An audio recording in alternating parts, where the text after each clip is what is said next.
Hi folks, so the full moon lunar eclipse in the sign of Cancer occurs tomorrow, January the 10th at around 11:21 a.m. Pacific time, and I will put the exact time in the title of the video once I'm done processing it. I've never quite seen a full moon eclipse like this one. The astrological sort of configuration is really quite powerful. You've got the moon in the sign of Cancer, and of course opposite it in the sign of Capricorn, you've got the Sun, Mercury, Saturn, and Pluto. And you've also got the dwarf planet or asteroid Ceres. So the full moon is always an opposition between the sun and the moon. And from our perspective, the sun and the moon are opposite each other, and as a result of which the disk of the moon that we see is fully illuminated. It's a full moon. But it's because the sun is on and the moon are, from where we sit, one is behind us, one is in front of us, and therefore the moon is fully lit up. The planet Mercury travels pretty close to the sun, but it can be at times a sign or two removed. So there's no guarantee that the sun and Mercury are always going to be together at the time of a full moon. And certainly when it comes to Saturn, Pluto, and Ceres, that is an extremely, that is unusual. It doesn't, once a year the sun will meet up with Saturn, and once a year the sun will meet up with Pluto, and once a year the sun will meet up with Ceres. But it just so happens that for this one, they're all together. And by together, I don't mean that they're together in the sign of Capricorn, which they are across the 30 degrees of Capricorn. The sun, Mercury, Ceres, Saturn, and Pluto are within 3 degrees of each other. So we really got all these 5 bodies or 4 bodies of Sun, Mercury, Ceres, Saturn, Pluto, 5 bodies, 3 of which are extraordinarily powerful, the Sun, Saturn, and Pluto, clumped together, and you've got the moon full in Cancer. Now, full moons, as I've mentioned before, are times of culmination of some sort. They can be felt positively. The culmination could be an offer, a letter, somehow being pushed into the limelight in some ways. It could be positive. It could sometimes be challenging. It could be a culmination of something that works for some people but doesn't work for others. It could be, especially in this case, and I'll expand on this more in a few minutes, it could be something contractual. It could be something in writing. It could be something that involves emails and letters and communication. It could be, but whether it is positive or negative is open to interpretation based on who is experiencing it and in what way, particularly with this particular full moon. But something comes to completion, a project can come to completion, someone can leave something can come to an end, something can come to a head, someone can get pushed into the limelight, something can get revealed. And on a more challenging side, sometimes there can be an emotional release, tears or arguments or fights or a meltdown, or the emotional pot sort of comes to a boil and spills over. And unless you're really dealing with something violent or aggressive, which I don't advocate or recommend, sometimes the emotional disc being revealed around the time of a full moon can be helpful and revealing insofar as it brings something to the surface that is triggered, and there's some sort of emotional truth that needs to be revealed, and it is. And it can be helpful and useful to just at least be able to examine it and see it once the storm has subsided. I like to think of the new moon starting a wave, and at the time of a full moon that crashing to completion. Full moons happen every 28 days. They aren't necessarily constantly dramatic, but this one is a full moon lunar eclipse. And insofar as it's an eclipse, it's a lunar eclipse in Cancer that closes out a cycle that started on July the 2nd, 2019, when we had the solar eclipse in Cancer. So July 2nd, 2019, we had a solar eclipse in Cancer. January 10th, 2020, we have the corresponding lunar eclipse. So we're closing out about a 6-month cycle, and the other dates that would be important would be September 2nd, and more importantly to us, November the 10th. It could be that something started to get moving around November the 10th that is reaching some sort of a culmination point at this time, around January the 10th. And it's not always, eclipses can act more like full moons at the time of eclipses, but whatever the eclipses are bringing don't always have to affect us on the date of the eclipse. Now, the week before and the week after can be potent, especially the week before. So it could be that if something had to play out, it played out a few days ago. Certainly with eclipses, you have this kind of ground beneath my feet being shaken kind of qualities. Someone else has taken the wheel. God has taken the wheel. I'm no longer in control. I'm feeling disoriented. I'm feeling confused. I'm feeling concerned. I'm feeling scared.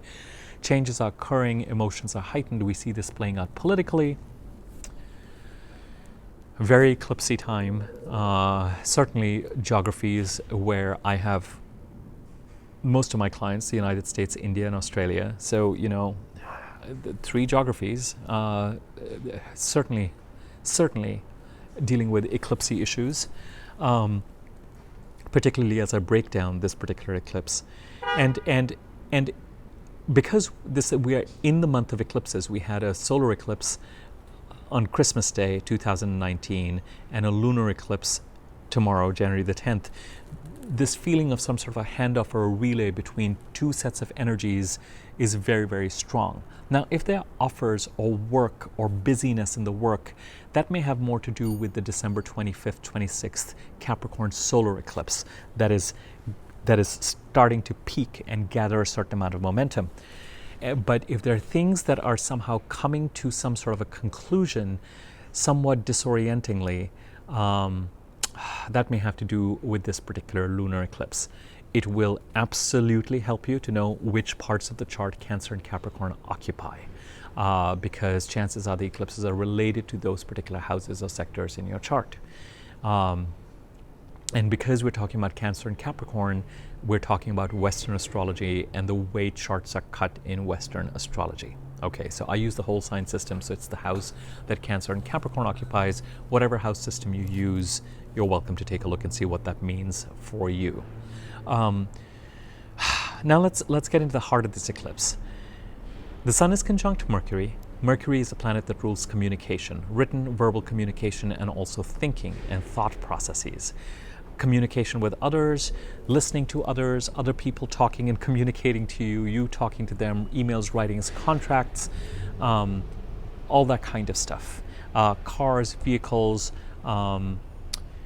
Ceres, as a dwarf planet, concerns nurturing and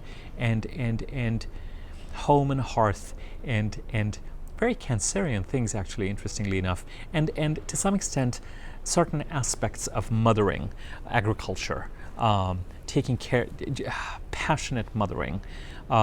Saturn, of course, is the planet of, one could argue, discipline, restrictions, self-love, fulfilling one's potential in a disciplined way. You know, waking up at a certain time in the morning, eating healthily, sleeping well, working hard, discipline, making your dreams a reality, and looking at all sorts of patterns and behaviors that prevent you from doing so and eradicating them. Pluto is a planet of death and transformation, a planet that we really have no control over whatsoever. It just transforms wherever it's at. You kind of have to work with the energy of Pluto insofar as you deal with what it brings you. You don't get to necessarily work with it in cooperation, if that's the word you can use, the way you can with, to some extent, with Jupiter and Saturn.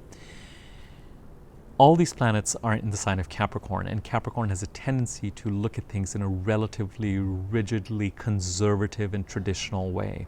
So there's certainly something about this particular eclipse that has strong issues related to paternal and maternal issues. You know, you've got Capricorn and Cancer as the signs in which the opposition is occurring. And on the sign of Capricorn, you've also got the Sun and Mercury right next to Ceres. So you've got, in a certain sense, two maternal bodies, the moon being the more powerful one, opposing each other as well. You know, someone, an astrologer, I can't remember whose stuff I was reading on Facebook, kind of drew a comparison between this particular full moon to the Magic Flute, the Mozart opera, and the Queen of the Night, Sarastro, for those people who are familiar with. And it's not, it was, the more I thought about it, you've got the Sun and Sarastro, you've got the masculine traditional on one side, and you've got, it's just the Queen of the Night is, however you cut it, the Magic Flute is a pretty sexist opera. So I might be raked over hot coals on that by someone who sees this, but irrespective, I think of the moon in Cancer as being powerful, but softer and smarter than the Queen of the Night. I don't know that I share the opinion that this is sort of a full moon lunar eclipse of some sort of a devouring mother or mother figure. I do think that there's some sort of parental, traditional codification, contractual stuff that could be somehow in the works at this time. Divorces, something coming to culmination around those kinds of topics.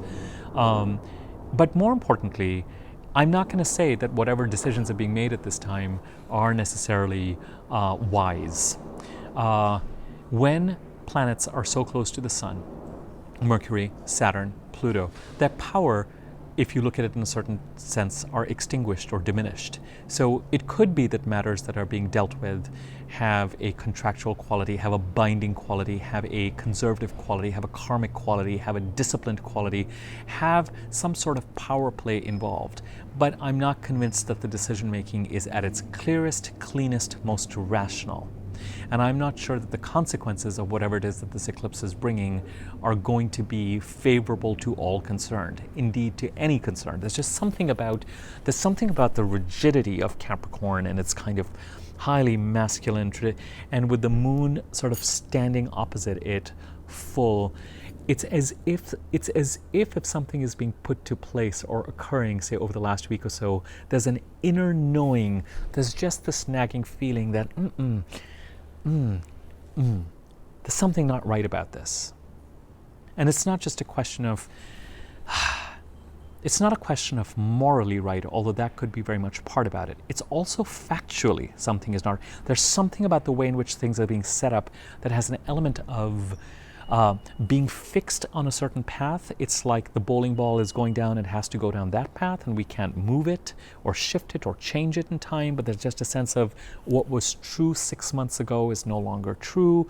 There's just something that's rolling that could have this feeling of, even if it's in your favor, there's a part of you might instinctively know that no good is going to come out of this.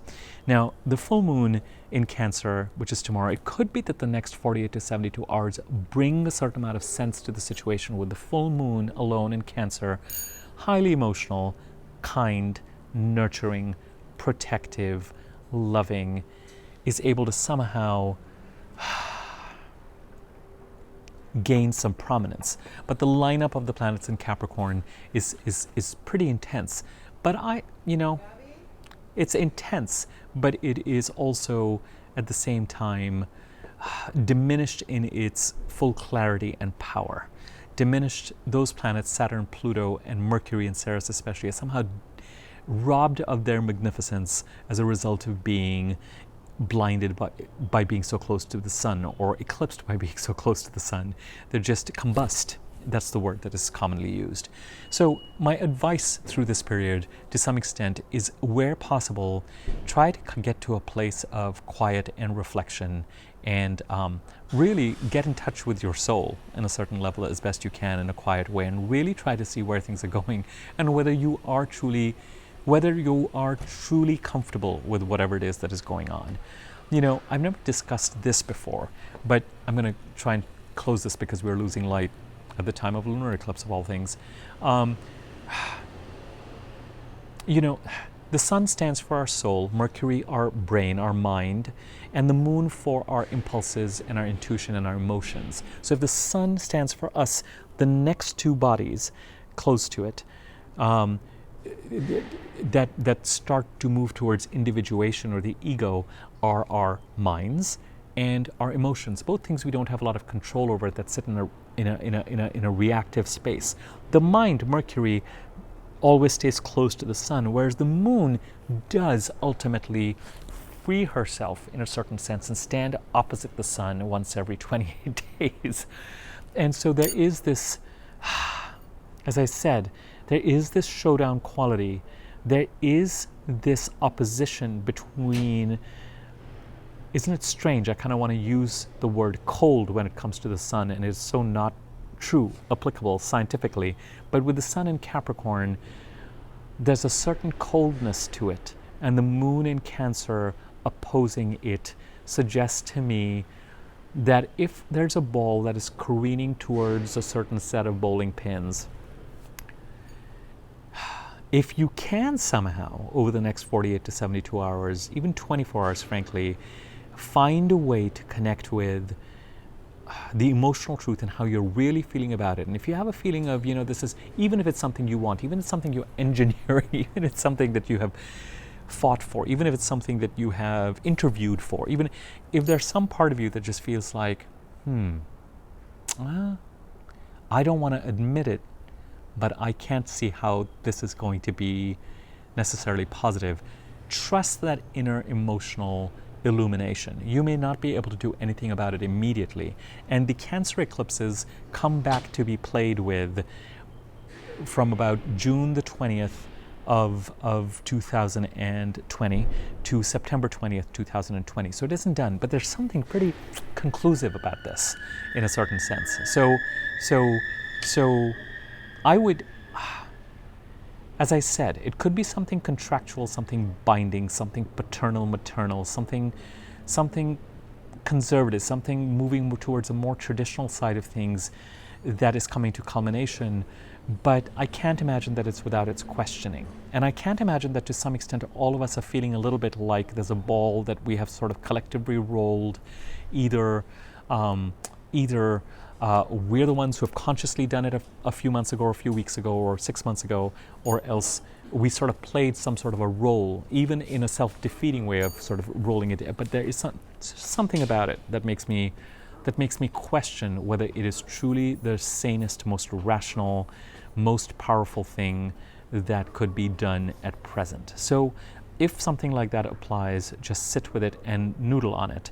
And since it is a pretty emotionally turbulent full moon, there is a need to carve out some time to be somewhat reflective and conscious of decision making at this time, because the planets that rule conscious decision making are not at their most powerful.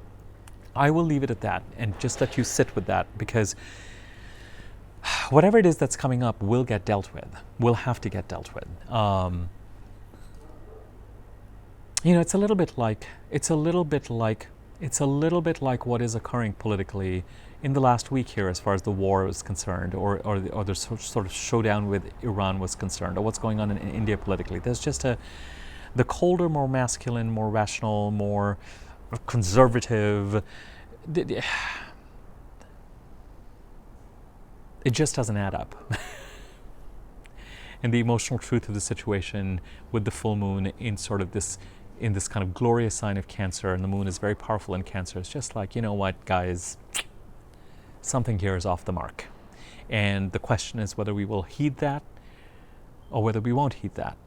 And I hope we do, because with an eclipse, things that eclipses bring can take years to unravel or years to deal with. So where it is that a ball can be stopped from hitting the bowling pins, if you intuitively now are aware that it's the wrong path, just connect to your inner self in some ways and see how and if that can be avoided in some ways. Okay, it really is time to end this. It's really dark. Like, share, do whatever you want with the video, and if you found it useful, subscribe to my YouTube channel, click on the bell icon next to it to know when I do new videos. My email address is in the subject area. You can contact me for a reading, to inquire about rates, or if you want me to make an easy to read version of your chart. The sun has truly set here, and my hope is that by the time you get to the eclipse tomorrow, that some of the drama is behind you, much like some of the stuff that has been building up in the past few days, so that at least during this pocket of the eclipse, we have about 48 to 72 hours of just reflection time. I can't promise that, though. Anyway, more to follow. Thanks. Bye.